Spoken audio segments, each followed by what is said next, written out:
ਅੱਗੇ ਵਧੀਏ ਤੇ ਤੁਹਾਨੂੰ ਦੱਸੀਏ ਬਾਬਾ ਗੁਰੂ ਨਾਨਕ ਦੇ ਜਨਮ ਦਿਨ ਦੀਆਂ ਤਕਰੀਬਾਤ ਲਈ ਭਾਰਤ ਤੋਂ ਸਿੱਖ ਯਾਤਰੀਆਂ ਦੀ ਆਮਦ ਦਾ ਸਿਲਸਿਲਾ ਜਾਰੀ ਹੈ। 2400 ਤੋਂ ਵੱਧ ਸਿੱਖ ਯਾਤਰੀ ਨਨਕਾਣਾ ਸਾਹਿਬ ਪੜ ਗਏ ਨੇ।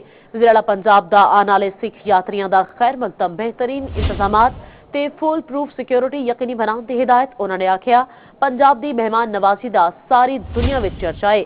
ਅਸੀਂ ਸਿੱਖ ਮਹਿਮਾਨਾਂ ਨੂੰ ਇੱਜ਼ਤ ਮਾਨ ਤੇ ਪਿਆਰ ਦੀਆਂ ਯਾਦਾਂ ਦੇਣਾ ਚਾਹੁੰਦੇ ਹਾਂ। पाक भारत कशीदगी के बावजूद पाकिस्तान ने भारतीय सिखा ਲਈ अपना बॉर्डर खोल दिता। बाबा गुरु नानक ਦਾ जन्म दिन मनाने ਲਈ तकरीबन 2400 यात्री वाघा बॉर्डर अपड़े। मतरूका वक्फ इमलाक बोर्ड के चेयरमैन डॉक्टर साजिद महमूद चौहान, पाकिस्तान सिख गुरुद्वारा प्रबंधक कमेटी के सरबराह सरदार रमेश सिंह अरोड़ा समेत होर लोगों ने यात्रियों का पुरतपाक इस्तकबाल किया। मेहमानों का आखना है कि पाकिस्तान की सरजमीन उन्हां लई इंतहाई मुकद्दस है। वाहिगुरू जी का खालसा वाहिगुरू जी की फतेह। बड़ी खुशी की गल हुंदी है, बहुत माण महसूस होंदा है जदों असीं अपने वड वडेरिਆਂ ਦੀ धरती साहिब श्री गुरु नानक देव जी महाराज का प्रकाश दिहाड़ा मनाउण वास्ते स्पैशल तौर पर असीं इत्थे पहुंचदे हां।